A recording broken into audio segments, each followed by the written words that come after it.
আমরা সকলে জানি বাংলাদেশ একটি মুসলিম দেশ। বাংলাদেশে 80% মুসলমান বাস করে।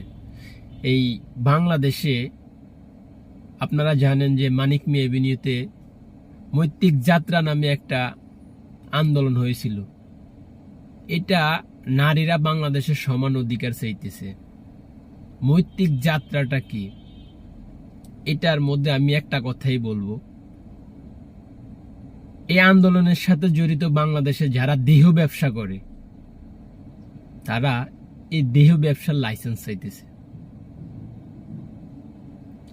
আমি একটা কথাই বলতে চাই, এই আন্দোলনে আমার বোন আইছে, আমার মা আইছে, বা আমার আত্মীয় স্বজন আইছে, যারে আসুক না কেন, আপনারা যদি সঠিকভাবে প্রতিবাদ করতেন, আপনি যদি আপনার মাকে শাসন করতেন, আপনি যদি আপনার বোনকে শাসন করতেন, তাহলে আমাদের এই শান্তিপূর্ণ মুসলিম কান্ট্রি, শান্তিপূর্ণ দেশ এই নোংরামি দিকে যেত না, বা নোংরামির একটা আন্দোলন হতো না।